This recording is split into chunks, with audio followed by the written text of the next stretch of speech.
Next on Good Morning El Paso, the gunman in Tuesday's shooting at the VA has been identified. But what could have caused him to kill a doctor and then turn the gun on himself? Also,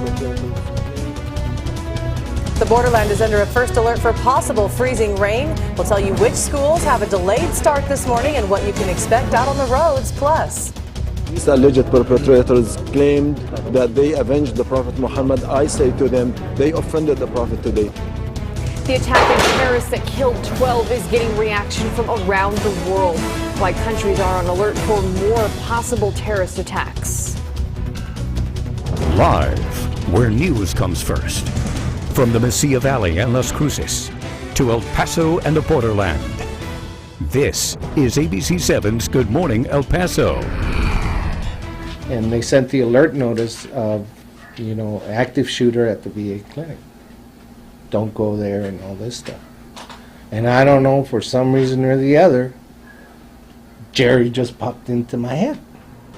The man behind the shooting at the VA clinic has been identified. FBI officials say Jerry Serrato was the man who shot and killed Dr. Fjordback here at the VA clinic Tuesday afternoon. You just heard from Serrato's neighbor, who told us Serrato may have targeted the doctor after losing his job. it's 6:01. Welcome back to Good Morning El Paso. I'm Hillary Floren. And I'm Stephanie Valle. It is Thursday morning. We'll have much more complete coverage of the VA clinic shooting. But first, could we be in store for some dangerous driving conditions this morning? Possibly so, and that is why some schools will be delayed this morning for a couple of hours. Let's show you this live shot right here from our mountain cam. You can't tell, but it's very cold out there this morning. You can kind of hear the winds this morning as well. Let's get the latest from meteorologist Crystal Cly, who has been tracking the changes as they come in. Crystal. And good morning, guys. This is definitely an interesting and bit difficult forecast we're looking at this morning. We still do have that chance of rain and freezing rain, and it's moving towards us as we speak. Here's a look at clouds and radar. The wide-scale view showing us that we had scattered rain all south of us. It's broken apart a bit more, but also turned to mostly that wintry mix of some freezing rain conditions as it heads to the north, our direction. Right now, it's just starting to edge into parts of Hudspeth County near Sierra Blanca. There is likely some black ice forming on roadways. Also now edging closer to El Paso County, meaning that parts of the lower valley and downtown El Paso could be the first hit with some rain and, again, as a result, some iciness possible because of how cool we are outside. We're going to track that more closely coming up in just a few minutes. But for now, I'll leave you with your temperatures. We're at 31 in El Paso and in Las Cruces, 30 degrees. Can say that some areas are seeing higher wind speeds, especially up against mountainsides where it is feeling cooler into those 20s this morning. Hillary? Thanks so much, Crystal. And now let's get right to the list of school districts being delayed this morning. The following schools will go in at 10 a.m. Schools in Anthony ISD, Cañutillo ISD, EP ISD, Gadsden, and San Eli. Cathedral High School also, St. Patrick's, Faith Christian, Emmanuel Christian, La Fe Prep, Burnham Wood Charter, Coronado and Escuela Montessori, Vista del Futuro Charter, Christian Joy Center, and St. Mark's and St. Clements. Both Socorro and Isleta ISD have said that they will start at a regular time, so no delay there. And if you missed any of those or you'd like to see the list, we have them all posted right now on our website, KVIA.com. You can also check out our Facebook page. We have a complete list there, too. And when you do head out the door this morning, make sure that you slow down. Just be extra cautious because of the possibility of slick roads. And we have Good Morning El Paso's Andrew J. Polk out there braving the winter conditions right now, and he has some driving tips. Good morning, Andrew.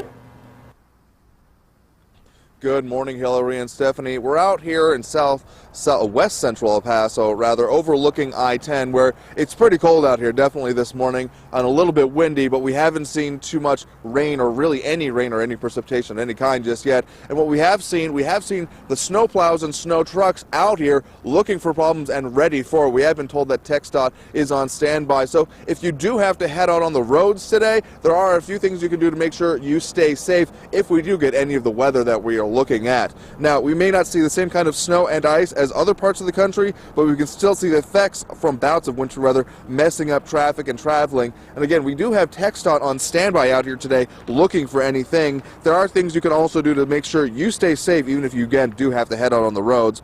First of all, and possibly most importantly, slow down. If you're coming into hazardous road conditions, decrease your speed and give yourself a good space of distance between you and the next vehicle in front of you and even behind you if you can.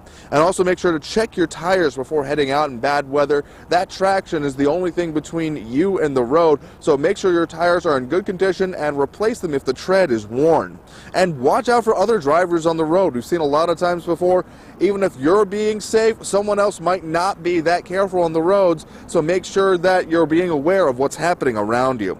And finally, be aware of road conditions. Forewarned is forearmed, so make sure you know what you're getting into. Look at the travel reports, the road conditions, and all that. And we have all of that on our website, KVIA.com, under the Travel Center section. We've got all the road conditions, what's being reported open and closed, and of course also regionally and across the nation as well, what you can expect from flights and more. So again, out here in West Central El Paso, roads moving just fine for right now. Not seeing any of that precipitation here right now, so roads looking pretty clear. So for now, reporting live in West Central El Paso, Andrew J. Polk, ABC 7. All right, thank you so much, Andrew. Let's take a live look, speaking of the traffic right now, from a few different viewpoints. This is actually I-10 and Landfill. Things are moving nicely, as Andrew pointed out. We just wanted to show you a few different cameras there. And because of the weather and the possibility of bad weather, Fort Bliss officials say they will also have a delayed reporting time of 10 a.m. That's for non-essential personnel. At William Beaumont Medical Center, there will be a 1-hour delayed opening for non-essential personnel as well. And now let's get to the latest on the VA clinic shooting. FBI officials say Jerry Serrato, the man who shot and killed Dr. Fjordback before turning the gun on himself, had previously threatened the doctor at a local grocery store back in 2013. There was a record of a threat that Dr. Fjordback reported to law enforcement, and the subject turned out to be Jerry Serrato, the shooter. This was filed in October of 2013. Timothy Fjordback was a psychologist at the VA who had 33 years experience. He and the shooter had worked at the same facility back in 2013. The FBI special agent in charge said investigators interviewed more than 400 people who were present during the shooting. Officials did not say where or how many times the doctor was struck, only that he died after being taken to the hospital. We learned Dr. Fjordback was committed to helping veterans recently returning from service. Upon the 9/11 attacks, took it upon himself to leave private practice, a very successful private practice that he had, and moved on to specifically treat and work with returning military veterans. And he chose to do that on his own. And I talked to the family myself, and I made my commendation to his brother, and just said this was a tremendous thing that he had done in service of our veterans returning from the war zones. ABC 7 also learned Serrato had extra magazines for his .38 caliber handgun when they found his body. There was also a mace gun in his vehicle located on that property, and a loaded shotgun at his home when it was searched. And here's what else we found out about the gunman, Jerry Serrato. He served with the Ohio Army National Guard from 1985 to 1989. Serrato then enlisted in the Army in July 2006 at the age of 40. He served in Iraq for 5 months in 2007, and he was medically discharged in 2009. Some questions still remain about the security at the VA clinic. We found out the clinic does not have metal detectors, but non-service weapons are not permitted on post. Also, there are only 2 gates where you can gain entrance to Beaumont and the VA. One is located just off Alabama Street, the other off Fred Wilson. Fort Bliss officials say both gates are staffed by either private security, military personnel, or both. However, the VA itself has its own police, which we were told went through a changeover in the past few months. The shooting comes just 4 months after the Post announced new security measures after a military assessment found it was not in full compliance with the Department of Defense directives. Happening today, the Secretary of the VA, Robert McDonald, will be here in El Paso. This visit is not in response, though, to Tuesday's shooting, as it was already scheduled.